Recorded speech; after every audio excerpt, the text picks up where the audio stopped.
What would you say if a cop leaned into your window and said, "Just be honest with me right now"? If you answer the wrong way, you can hand them the exact reason to search, detain, or charge you. The scary part is the trap sounds friendly, casual, and totally harmless. Hit subscribe right now because what you hear in the next few minutes could save your future self from a huge mistake. And tap like before you forget, because you do not want to be trying to remember this while blue lights are flashing behind you. When an officer says, "Just be honest," they are not having a normal talk with you. They are testing you. They want you relaxed, chatty, and explaining things you never had to explain. Here's the reality. A lot of cases do not start with some dramatic chase. They start with a driver talking too much. In this video, you're going to learn the one question that slows the whole game down, the one sentence that blocks a search, the one line that tells you if the stop is over, and the final phrase you use if the whole thing starts turning serious. You're also going to hear the court cases behind these lines in plain English, not lawyer talk. If you have ever thought, "I've got nothing to hide, so I'll just explain," you need this more than anyone. You think being polite means answering everything. That is what gets people in trouble. Most people have no idea that a traffic stop is really a question game. The officer already has your license. They already have your plate. What they want now is your mouth. They want you to admit you were drinking earlier, or say that bag belongs to your cousin, or explain why you look nervous, or agree that, yes, they can just take a quick look. I've analyzed over 200 body cam videos, and the pattern is always the same. Drivers try to sound innocent, and their own words become the reason things get worse. You do not beat that trap by being rude. You beat it by being calm, clear, and short.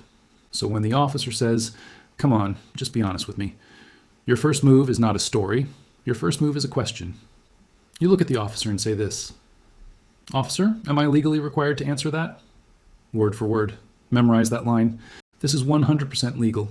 You are not arguing. You're not being disrespectful. You're asking whether the law actually makes you answer. That one question changes the whole tone. It forces the officer to separate what you must do from what they simply want you to do. Why does this work so well for you? Because during a normal stop, you usually have to give your license, registration, and proof of insurance. In some places, you may have to identify yourself. But you usually do not have to answer fishing questions like, "Where are you coming from? Have you had anything to drink? Is there anything in the car I should know about?" Those questions are built to get admissions. Defense attorneys use this exact line in court because it shows you were trying to follow the law, not fight the officer. And here is why you need that exact wording. If you say, "Why are you asking me that?" you sound defensive. If you say, "I know my rights," you sound combative. If you start explaining, you are already losing. But when you ask, "Am I legally required to answer that?" you make the officer pick a lane. If the answer is yes, then you know this is a required question. If the answer is no, then you know you can stay quiet or decline. Let me show you exactly how the trap works. The officer says, "If there's nothing in the car, just tell me now and I can help you." That sounds like an offer. It is really an invitation to confess, guess, or panic. Bad way. Most drivers say, "No, nothing at all. Well, my friend left a bag in the back." Then the officer hears enough to keep digging. Good way. Smart drivers say, "Officer, am I legally required to answer that?" Then the officer loses the easy opening and has to stay inside legal limits. This also protects you from guessing wrong. Maybe there is an old pocket knife under the seat. Maybe your roommate left something stupid in your glove box. Maybe you had one drink hours ago and now you're trying to explain your timeline. Your goal is not to win a debate on the roadside. Your goal is to stop giving free evidence away. In Hebel v. 6th Judicial District Court, the Supreme Court said states can require you to identify yourself during a lawful stop. But that does not mean you have to answer every random question. In plain English, you may have to identify yourself, but you do not have to become the officer's witness against yourself. That is the difference. Have you ever had an officer hit you with a "just be honest" line? Tell me in the comments, because I want to know if this happens in your city too.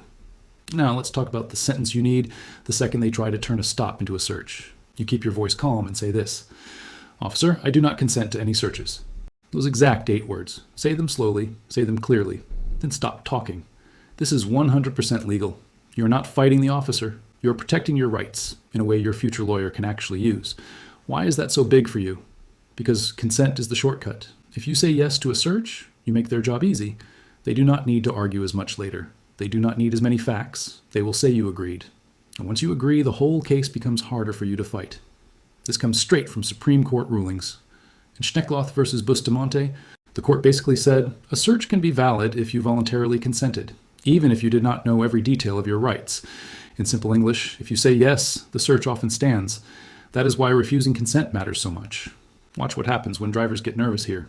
The officer says, "You don't mind if I take a quick look, right?" The word quick is bait. The friendly tone is bait. The phrase "you don't mind" is bait. It is all built to make you feel like saying no would be suspicious. That is nonsense. You are allowed to say no. Legal experts agree this is your strongest protection. Bad way. Most drivers say, "Yeah, go ahead, I've got nothing to hide." Then the officer is inside the car, inside the trunk, and maybe inside containers too. Good way. Smart drivers say, "Officer, I do not consent to any searches." Then you preserve your right to challenge what happens next. Notice what you are not saying. You're not saying, "You can't search me." That may not be true if they claim probable cause, which means they say they have a legal reason. You are not physically blocking them. Never do that.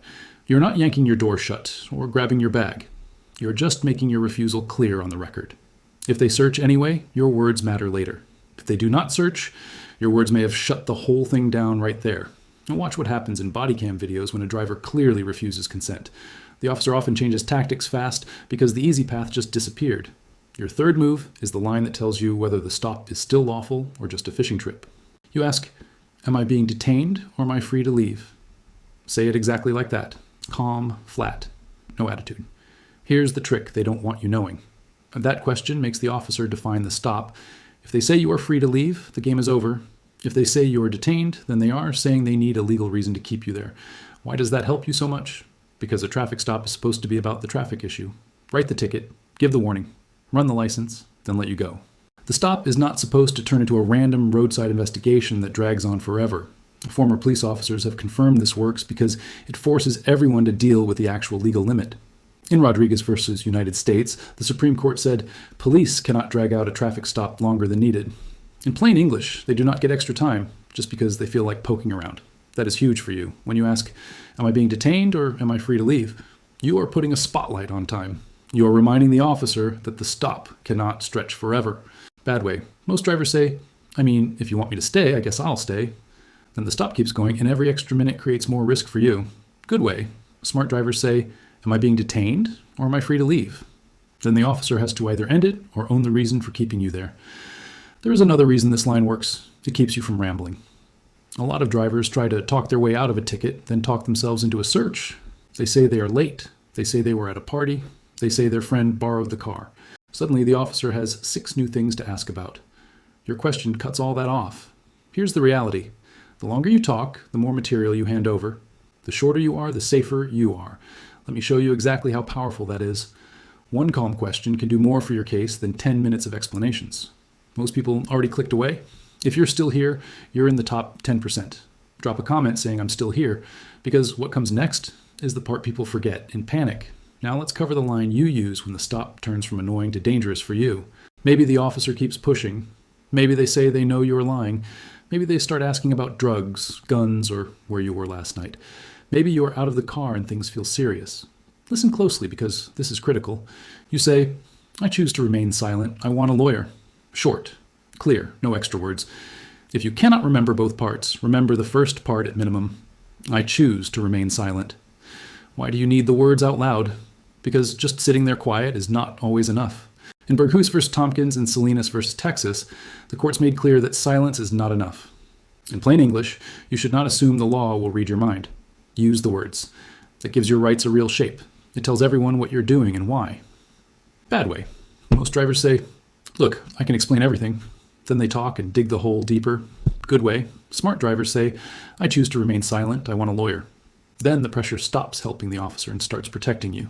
That line matters because stress makes your brain sloppy. You forget times. You mix up streets. You try to sound helpful and end up sounding guilty. I have seen this happen again and again. You do not owe perfect roadside storytelling. You owe yourself protection. If the officer has enough evidence already, your talking will not save you. If they do not have enough evidence, your talking might give it to them. That is why you cut it off. Not with anger, not with sarcasm, with one clean sentence. Legal experts agree this is your strongest protection when things clearly move toward a criminal case. And one more thing for you. If the officer orders you out of the car, comply physically. Do not argue with the order. In Pennsylvania versus Mims, the court said officers can order drivers out, so step out if ordered. But stepping out does not mean you start chatting. You can comply with the movement and still keep your mouth protected. That is the difference. So let's tie the law together in plain English. Hebel means you may have to identify yourself. Schneckloth means If you consent to a search, courts may treat that yes as valid. Rodriguez means they cannot stretch a simple traffic stop into a longer investigation just by curiosity. Berghuis and Salinas mean if you want to use your right to stay silent, say it clearly.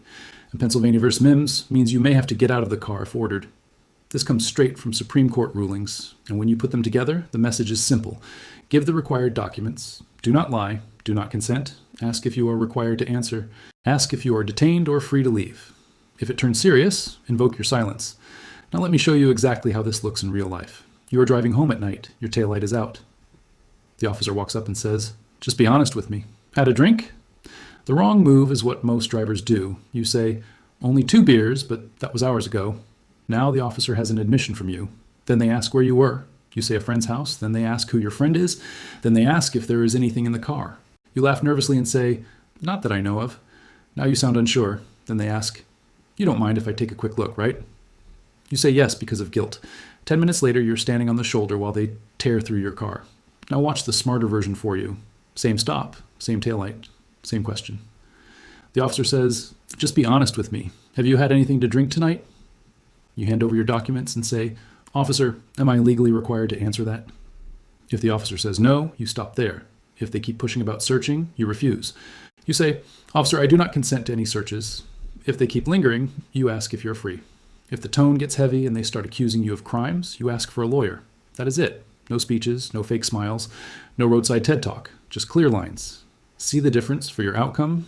In the first version, your words create suspicion and consent. In the second version, your words create boundaries. The officer may still do what they do, but now your position is clean. You did not lie, you did not consent, you did not feed it. Next week, I'm breaking down what to say when cops claim they smell weed. Subscribe right now because that excuse gets drivers searched every single day. So remember this. When you hear, "Just be honest," your job is not to confess to safety. Your job is to protect your rights with simple words you can actually remember under stress. Ask, "Officer, am I legally required to answer that?" Say, "Officer, I do not consent to any searches." Ask, "Am I being detained or am I free to leave?" And if things turn serious, ask for a lawyer. You do not need fancy legal terms. You need calm, short, repeatable lines that work. Hit subscribe so you catch that weed smell video next week. Smash like if this saved you. And drop a comment telling me which line you're going to memorize first. Stay safe out there.